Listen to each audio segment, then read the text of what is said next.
Hello. It's getting to that time of year where people start putting out pumpkins and decorating the place with all kinds of ghosties and ghoulies and long-leggedy beasties and things that go bump in the night. You probably know that one of my guilty pleasures is a good ghost story, and I do try and write a few when I can. Got a little book out somewhere. Have some of my ghost stories. Um, you may ask me, well, what's a clergyman doing, fiddling about with ghost stories? There are two aspects. I think one of them can be summed up. I listen to lots of little podcasts about with people spooky stories. One of my favourites is a podcast called The Terror Cellar, and it's run by a chap called Andy Crofts, and he's really very down to earth chap. And I think what appeals to me about his podcast is that he he doesn't sort of offer weird and wonderful metaphysical theories. For him, it's the narrative. It's relaying people's experiences of when they have come across something they don't understand. That's it. He tells the story, much in the same way as the old, the wise old person sitting around campfire, talking to the youngsters, telling the stories of of the of the old times. I think that's actually vitally important. There is place in society, even within Christianity, for the ghost story, because it speaks about the human relationship with the world beyond. The problem with science is that it can't replicate events that are essentially one-off. Science can't study, for example, the resurrection of our blessed Lord, because it's once in a historical event, and science needs to be able to replicate things in the laboratory or under test conditions in order to show that it works. For example, spontaneous human combustion. Maybe you may have understood that. You've heard about that, and it sounds rather grisly, and it is. But there are scientific explanations of the so-called wick effect and various other aspects. And the problem with them is that the science only treats one aspect of the situation and not the whole thing. So science necessarily is reductionist. Now, in many ways, that's perfectly valid and perfectly fine, and that's why we have so many of the wonderful scientific developments that we have. The scientific method certainly does work in saving lives, in helping us understand things, and giving us this wonderful technology that we've got. But there are limits to what science can do. And ultimately, when we come across something that in our lives that perhaps doesn't have that ready rational explanation, we need to voice it somehow. And that's what Andy does with his podcast. He's given a venue for which people can speak about their experiences in life. And while some will want a rational explanation, it can't always happen. You can't always get an explanation that comfortably ticks all the boxes. Now, we know that as Christians, we know that there are spiritual beings.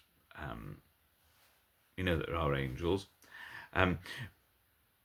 We rather think that the possibility of ghosts Samuel's spirit rising from the grave. One could say, was that really him, or was it a ghost? Was it a demon or whatever? But there are these things in life. There are these strange events. And often when people have something strange happen to them, the last thing they want to do is sort of be ridiculed for it. And while you might want a rational explanation, it's not always forthcoming.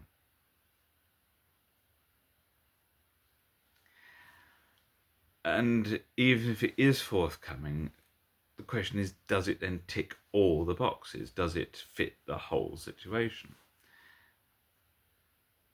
And this is where things like scientific explanations of the miracles or the resurrection, or trying to debunk the resurrection, or trying to debunk the Shroud of Turin, it doesn't happen. There can be no debunking. Not properly. The only way to debunk is to be absolutely sure that one's got the truth. And that is a deep problem. How does one know that one actually has the truth? And so we enter into kinds of deep philosophical and problematic theories. But what about us Christians? What is the ground? What is the ground of our belief? What is the ground of our knowledge? Well, the ground of our knowledge is God. And it's God's revelation to us. Human thought can't get us to God. Human reasoning can't get us over the hill. We know that we cannot be saved by what we do. That first instant of justification comes through faith. But justification itself is a process, something that grows. And so we add into it our own experiences, our lives. We add into our justification. We know that God saves us, but what is it that he saves? Who is it that he saves? And so we enter into that. We enter into that story, that the great narrative of Christianity. So ghost stories, for me, represent humanity's struggle to comprehend something which always stands outside our reasoning.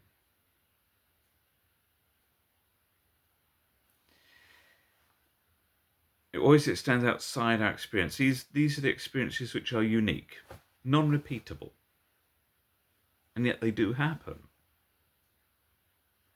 And that's a vulnerability of science.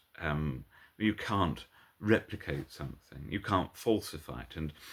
And the current thinking that underpins the philosophy of science is Popper's falsifiability criterion, where you know whether something's a scientific question, whether it's possible to be falsified. So scientific truth is that which has the potential for being falsified. And the question then is, can the falsifiability criterion be falsified? And then that sort of reflexivity takes over. So the human knowledge is a very, very difficult thing to pin down. Unless we pin our hopes on something beyond us. Because what is true is we only see in shades and shadows. We can't know anything unless it first appears in our senses. And while our senses may be duped, the fact that there is something to be duped is certainly a starting point. But ultimately, there has to be something beyond human experience, but nonetheless relating to human experience, that allows us to enter into dialogue about things that we know. And certainly I believe that thing is God, that God is, God is the way, the truth, and the life. If he is the truth, if he is what it means to be true, that in giving existence to things, we find ourselves finding the definition of what it is to be outside of our understanding. These great, what they're called transcendentals. God is truth. God is what it means to be true. God is what it means to love. God is what it means to be good. God is what it means to be. God is what it means to be beautiful. All those things have their beginning point in God.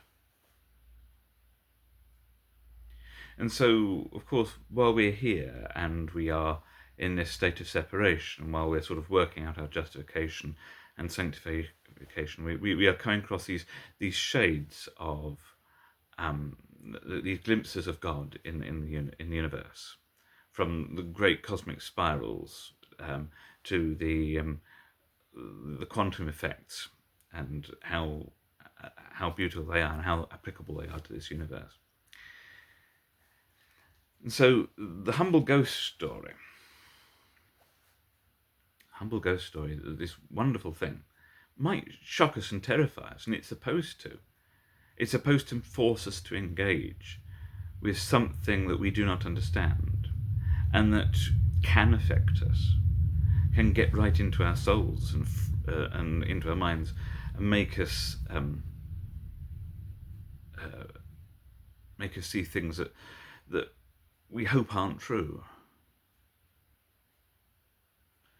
The shadow behind the door, is it someone standing there, or is it one's dressing gown?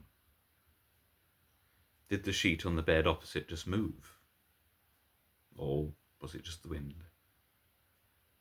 We have these fears in life. We have a fear of being alone and a fear of the dark. And the question must therefore be, if we have these fears, if these are the fears, what is it that will get rid of them? If the room is dark, how do we switch the light on? And again, we come back to God, the one who stands behind. Once you switch the light on, the ghosts disappear because we see the truth. As St. Paul says, as we see through a glass darkly. I do encourage you to listen to the Terror Cellar on the podcasts. As I say, it's not dressed up. It's not some kind of weird and bizarre philosophy being promulgated. It's not playing with the Ouija boards, for example. It's nothing like that. It's experiences, and I think they're so vitally important. And I think they're also very therapeutic. They're therapeutic to those whose stories Andy reads out. They're therapeutic for us who listen and know that actually we have strange experiences too that we don't understand. And ultimately they point to God, and they point to the resurrection of God bursting through into creation somehow. This strange relation, because God creates us and there is no reciprocal relationship back. We are created. So there will always be these things that we don't understand, these shades, and as the nights draw in, these things that make us sit up and shiver a little bit. But hopefully with a nice hot cup of hot chocolate and a biscuit. So God bless you. God bless you if you have experiences that science doesn't explain. God bless you, and ensure that you are protected spiritually that you may grow in knowledge of a love that exists beyond our understanding and ready to embrace you. God bless you that, particularly if if you work in science, that your work may always have that sense of wonder that points beyond the scientific method and show you the depths of creation that are unscientific and yet inspirational. God bless Andy on the Terror Cellar. And God bless us, God bless you, that protected from evil in Christ, we may know and love and enjoy the experience of being human, now and eternally. God bless you, and please pray for me.